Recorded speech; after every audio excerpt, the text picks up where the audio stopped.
تو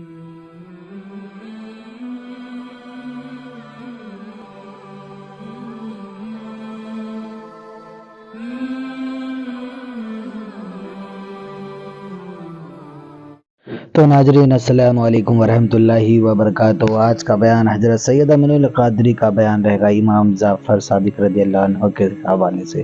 تو پورا بیان ضرور سنیں اور اس پر عمل بھی کریں۔ تو چلیے بیان شروع کرتے ہیں۔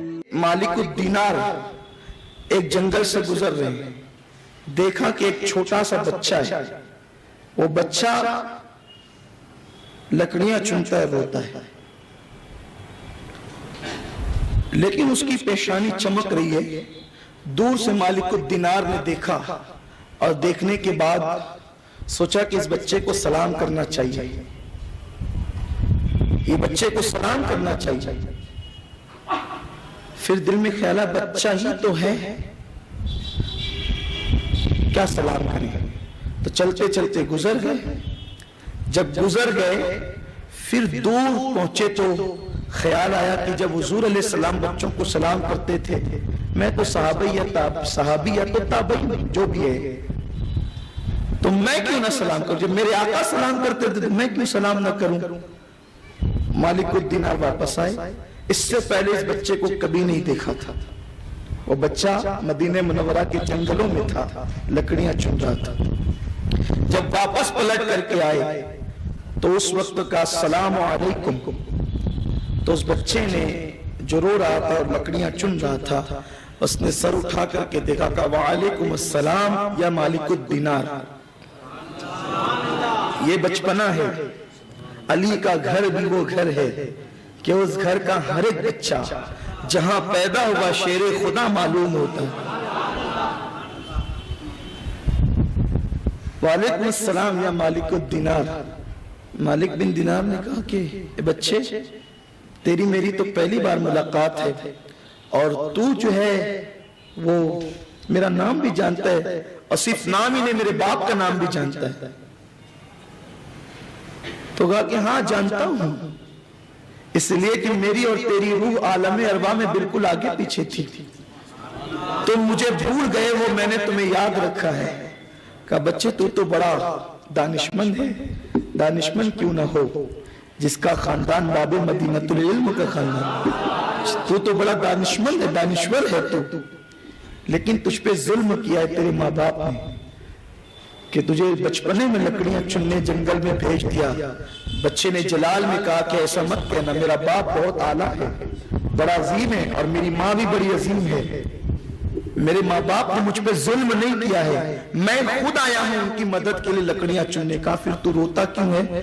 کر رونا اس پر ہے کہ میری ماں جب لکڑیاں چولہے میں ڈالتی ہے تو بڑی لکڑیاں نہیں جلتی، تو چھوٹی چھوٹی لکڑیاں ڈال کر کے آگ سلگاتی ہے، تو مجھے ڈر لگتا ہے کہ جب تم جیسے بڑوں کو جہنم میں ڈالا جائے گا اور آگ بھڑکائی جائے گی، تو بڑوں کو آگ بھڑکانے کے لیے کہیں ہم جیسے چھوٹوں کو بھی تو نہ ڈال دیا جائے۔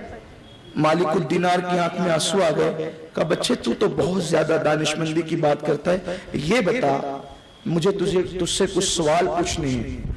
اس میں سے ایک سوال یہ جس کا جواب مجھے کہیں نہیں ملا کہ نفس اور دل میں فرق کیا ہے، دل کسے کہتے ہیں اور نفس کسے کہتے ہیں؟ آپ کہتے ہیں نا ایک دل کہتا ہے پکچر میں جاؤں، ایک دل کہتا ہے نہیں جاؤں، دوسرا دل نہیں ہے، دل ایک ہی ہے۔ ایک دل کہتا ہے کسی سے لڑوں، دوسرا دل کہتا ہے نہ لڑوں، تو دل ایک ہی ہے، تو دوسرا دل کہاں سے آیا؟ تو ایک دل ہے، ایک نفس ہے۔ اب یہ معلوم کرنا ہے کہ دل کیا ہے اور نفس کیا ہے۔ دل کبھی انسان کو برائی کا حکم نہیں دے سکتا، برائی کا حکم ہمیشہ انسان کو نفس دیتا ہے۔ تو مالک اور جو اپنے نفس کو پہچان لے، من عرف نفسا فقط عرف ربا، جس نے اپنے نفس کو پہچان لیا اس نے اللہ کو پہچان لیا۔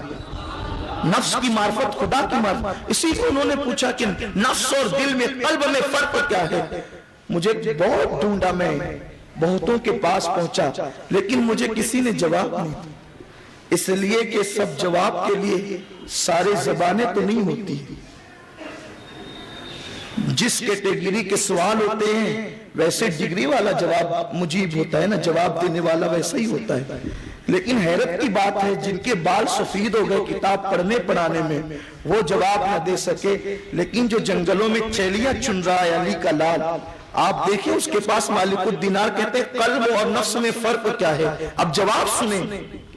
ساری کتابیں اب یہاں پر اللہ اکبر جھک کر کے گویا کہ سلامی دے رہی ہے. علم خراج پیش کر رہا ہے. کتاب کی کوئی دلیل نہیں. بات اتنی مضبوط تھی کہ مالک ابن دینار ڈھیر ہو گئے.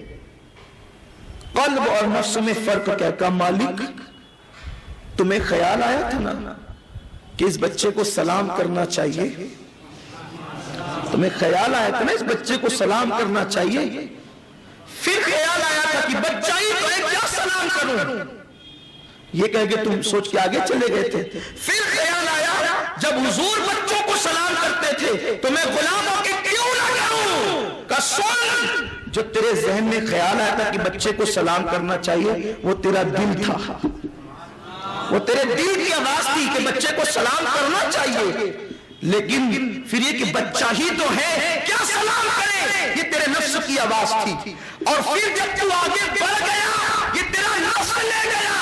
پھر جب خیال آیا کہ جب حضور سلام کرتے تھے بچوں کو میں تو غلام ہوں، جو تم پلٹ کر کے آئے ہو وہ تمہارا دل کھینچ لایا ہے. یہی فرق ہے نفس میں اور قلب میں. وہ بچہ کون تھا؟ اسی کو دنیا امام جعفر صادق کہتے ہیں. امام جعفر صادق ہے وہ جس نے بچپنے میں بڑے بڑے تابعین کو علم کے جو ہے وہ سوتے عطا فرمائے، چشمے بہائے ہیں علم کے. آپ بتائیں جس کا بچپنے میں یہ عالم ہو اس کا عالم شباب میں عالم کیا ہوگا؟ یہ امام جعفر صادق علی جدہ علیہ السلام ہے. امام جعفر صادق قرآن کی تفسیر جس طرح کرتے ہیں اور تابعین یا تبع تابعین میں اس شان کے لوگ نظر نہیں آتے. آپ کی بڑی شان تھی لیکن آپ کا جو دور تھا عباسی بادشاہوں کا دور تھا. انہیں آپ عباسی خلفاء بھی کہتے ہیں. تو منصور جو تھا، منصور کو امام صاحب سے بڑا حسد تھا، اس لیے کہ وہ بادشاہت کے تخت پہ بیٹھ کر بھی لوگوں کے دل نہ جیت سکا. اور امام جعفر صادق رضی اللہ تعالیٰ سے لوگ بڑی محبت کرتے تھے، اس لیے کہ اس زمانے میں ایمان لوگوں کے دلوں میں راسخ تھا. اور آج جہاں ایمان ہے وہاں اہل بیت کی محبت موجود ہے. اس لیے کہ میرے آقا نے تو کسوٹی عطا فرمائی. اگر کسی کے ایمان کو جانچنا ہے تو یہ دیکھو کہ یہ اہل بیت سے محبت کتنی کرتا ہے. وہ جتنی اہل بیت کی محبت میں ڈوبا ہوگا اس کا ایمان اتنا مضبوط ہوگا. اور جہاں اہل بیت سے عداوت ہوگی پھر وہ کوئی ہو، صحابی کا بیٹا بھی ہو ترم خان، پھر دنیا اسے قبول نہیں کرتی. قبر کا نشان بھی نہیں ہوتا پھر تو. اور یزید کو دنیا جوتے کی، لوگ کہتے ہیں جوتے کی نوک پہ رکھا، میں کہتا ہوں جوتے کی نوک پہ بھی نہیں رکھا لوگوں نے. وہاں بھی جگہ نہ ملی، پناہ نہ ملی. تو منصور کے دل میں امام صاحب کی عداوت تھی. عداوت کی وجہ یہ تھی، بڑی وجوہات تھی. ایک تو حسن تھا، علم تھا، اور دوسری سب سے بڑی چیز اعلیٰ نسبی تھی. ویسے منصور بھی کوئی ادنا نہیں تھا لیکن جو یہاں تھا وہ وہاں نہیں تھا، کیونکہ دنیا میں سب سے اعلیٰ نسب میرے رسول صلی اللہ علیہ وسلم کا ہے. اور پھر جس نسب کو حضور نے اپنی بیٹی فاطمہ سے اعلان کر دیا پھر وہ سب سے اعلیٰ نسب ہے. بلکہ فرماتے قیامت میں سارے نسب و سبب ٹوٹ جائیں گے، سب ٹوٹ جائیں گے سوائے میرے نسب کے. اب وہ کون سا نسب؟ اللہ اکبر. سارے انساب میں سب سے بڑھ کر سیدہ فاطمہ کا نسب، وہ جو ان کے ذریعے سے. اسی لیے تو عمر ابن خطاب جیسا صحابی، کیا کمی ہے حضرت عمر کو؟ کمی کیا ہے؟ نبی کے سسر ہیں جناب حفصہ، ان کی بیٹی حضور کے نکاح میں حضور نے جنت کی بشارت دی. فرمایا کہ عمر کی زبان پہ خدا کا کلام بولتا ہے، جس کی رائے کی موافقت میں قرآن میں 22 آیتیں نازل ہوتی ہے. وہ بھی علی کے در پہ آتے ہیں، کہتے علی